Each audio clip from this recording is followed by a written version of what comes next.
CITU সর্বভারতীয় মঞ্চ উপবিষ্ট পরিস্থিতি তারা তৈরি করেছে। আমাদের দেশের স্বাধীনতার পর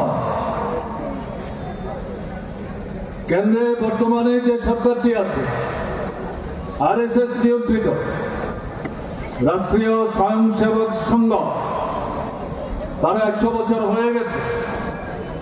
হিটলার এবং মুসোলিনি তাদের শিক্ষায় শিক্ষিত হয়ে ভারতবর্ষের বুকে বেশিরভাগ কায়েম করার লক্ষ্য নিয়ে তাদের যাত্রা শুরু হয়েছিল।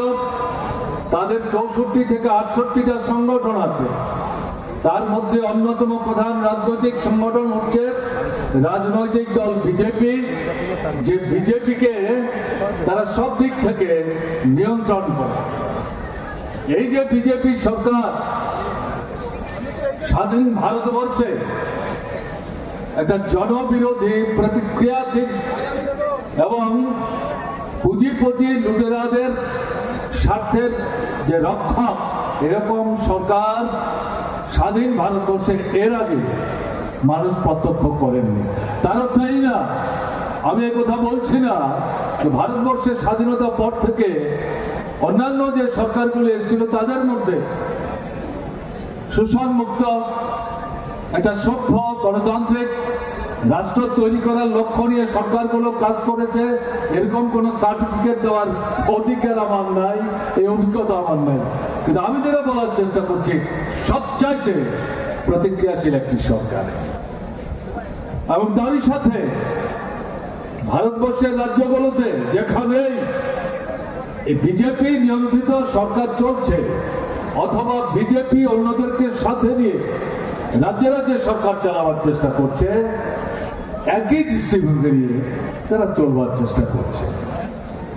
যদি মনে করেন দিল্লিতে রাজ্যে বিজেপি সরকার থাকবে, আপনাদের জীবনের বেঁচে থাকার প্রশ্নের সাথে সম্পর্কযুক্ত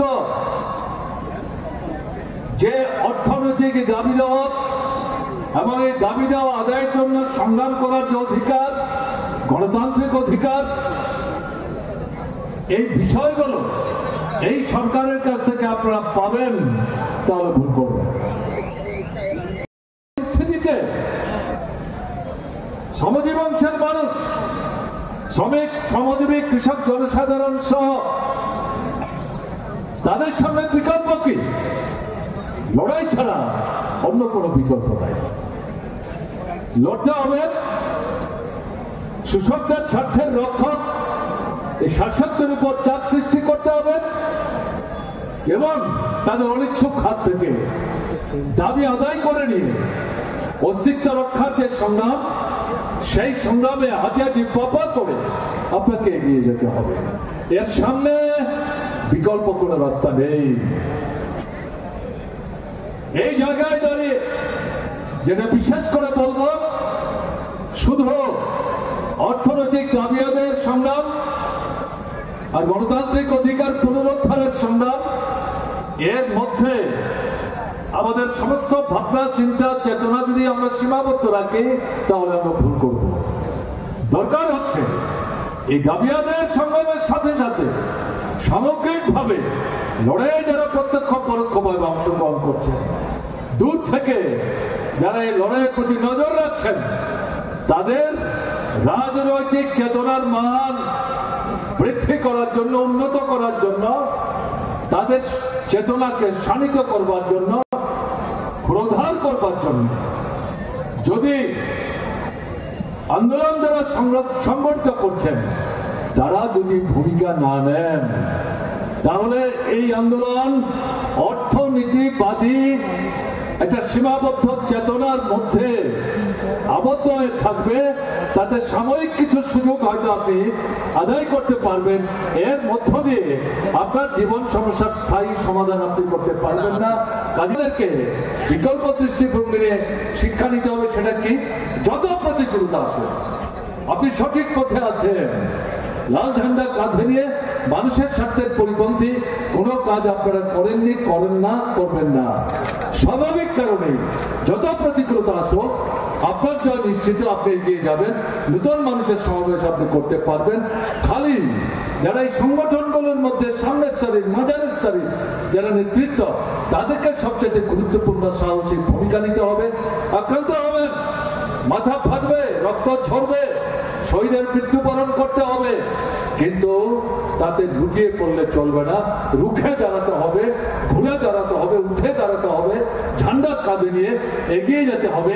এই শিক্ষা নিয়ে আজকে আপনারা ফিরে যাবেন এবং সামনের দিনে একটা বৃহত্তর যে সংগ্রাম, যার মধ্য দিয়ে এই রাজ্যের অভ্যন্তরীণ পরিস্থিতির মধ্যে একটা মৌলিক গুণগত পরিবর্তন আনার যে ক্ষেত্র ক্রমশ প্রসারিত হচ্ছে, তাকে আরো প্রসারিত এবং সংহত করার ক্ষেত্রে আপনারা গুরুত্বপূর্ণ ভূমিকা নেবেন।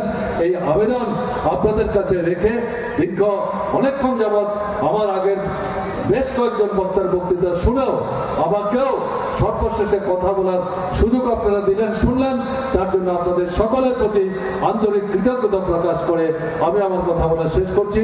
ভালো থাকবেন, আমার নমস্কার। প্রতিযোগিতা এবং এটা কোন পর্যায়ে পড়ছে? একজন মন্ত্রী অবহেলায় বলছেন আমরা তো ঘুষ খাই, এবং এই ত্রিপুরাজ্যের যুব সমাজকে তাদের এই অপকর্ম এ থেকে যাতে যুব সমাজ এরা সংঘবদ্ধভাবে লড়াই না করে, তাদেরকে তাদের চরিত্র, তাদের মেধা, এদের ইচ্ছা শক্তিকে ক্ষণিকের জন্য হলেও অন্য পথে দাবিত করে দেওয়া যায় কিনা।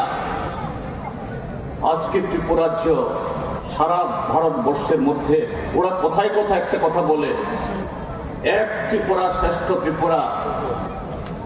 অন্য কোনো ক্ষেত্রে তো শ্রেষ্ঠ ত্রিপুরা হওয়ার কোনো লক্ষণ নেই এবং সেই পথে তাদের কোনো কর্মসূচিও নেই।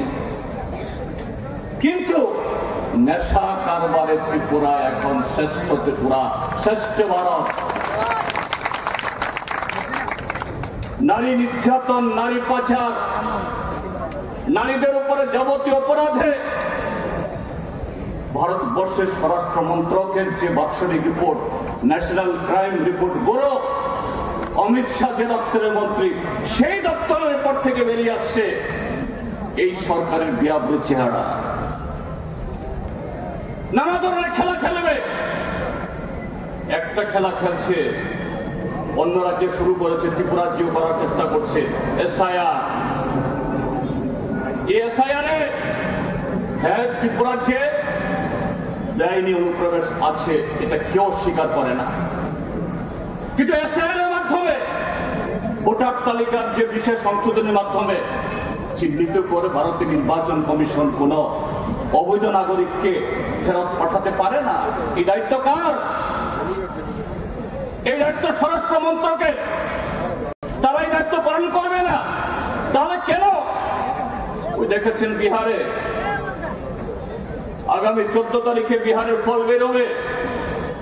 আমরা যা খবর বার্তা পাচ্ছি, যদি সেরকম ভাবে বিহারের জনগণ তাদের সমস্ত চক্রান্ত এটাকে রুখে দিতে পারে, অনিবার্যভাবে বিহার থেকে শুরু হবে ভারতবর্ষে বিজেপি সরকার।